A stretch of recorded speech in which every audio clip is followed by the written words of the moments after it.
TV.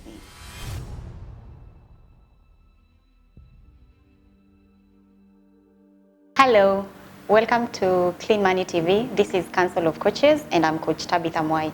Today I want to speak to you about self-sabotage and self-limitation.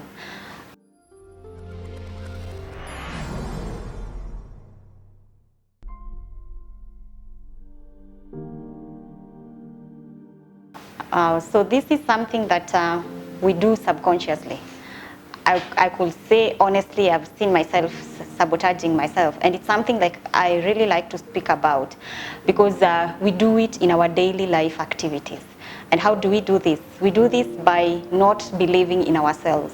We do this by thinking that everyone else is better than us. So how are you able to notice it when you're going around in your life? You're able to notice it if by any chance when somebody proposes you to do something, you're the first one to say, no, I cannot do this. If somebody tells you to help them do something, you're there second guessing your abilities and thinking that you cannot be able to meet up to the expectation of the assignment or the task you're being called upon to do. Or even you could see it in yourself every day when you wake up in the morning and you dress up going to work or to school or to your daily activities. You're there asking yourself, how do I look? Am I ready to face the world? Am I good enough for this world? The thing is, those kinds of thoughts are the ones that limit you. Whenever you start having a second thought about your abilities, about your appearance, about your beauty, you know, whenever you start feeling that you're inadequate or not good enough, you're already limiting yourself.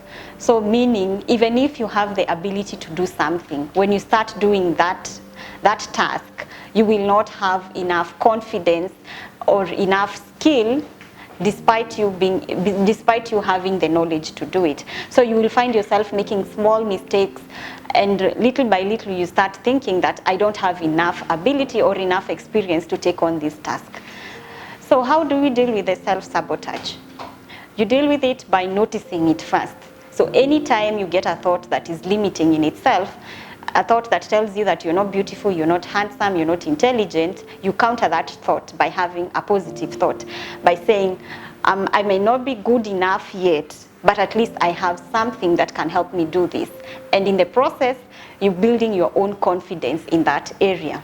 So if you start noticing any time that thought comes up and you counter it, within no time, you'll be in a position where you have countered it to the point of it becomes automatic. You don't have to tell yourself again that I am good enough. So it becomes automatic and something that your mind will do automatically. Then the other thing is self-affirmation. Before anyone else tells you that you're good enough or you're good looking or you're confident or you're beautiful, before anyone else tells you, take a moment to appreciate the skills that you have and the abilities that are within you, your talents, anything that you have in your possession. Take time to notice it as yourself before going out into the world and expecting other people to notice. If you can't notice it yourself, you don't expect people to notice it. So every morning when you wake up, take a few minutes when you dress up or when you're in the shower, tell yourself, I am good enough. Tell yourself whichever abilities you have. Like for myself, I will say, I'm a good writer, I'm a good speaker, I'm a good coach. So that way you boost your own confidence. By so doing, you've already created an atmosphere of confidence in you. And even if you don't have that skill, when you're given a task, you'll be more confident to take it rather than when you're already second guessing yourself. Then the other thing, take time to build on your skills. Yes, sometimes you feel inadequate because we don't have the necessary skills for any task that is assigned to us. So instead of you only relying on your abilities, maybe your inborn abilities or whatever you learned in school. The world is very dynamic. Whatever you learned is not always the thing that you will find whenever you are in any environment. So you need multiple skills to survive in this world. And the other thing, don't be afraid to take a challenge. So if something is presented to you, take it on and build on it. Even if you don't have the necessary skill, work with other people and you learn along the way. So today I encourage you, stop limiting yourself.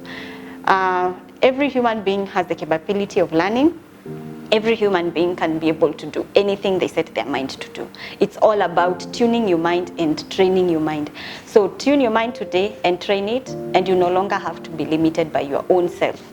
And when you go to the world, when you face anything, you will have the necessary confidence that you need and the skill set. It's not only about confidence, but also building the skill set to match up your confidence.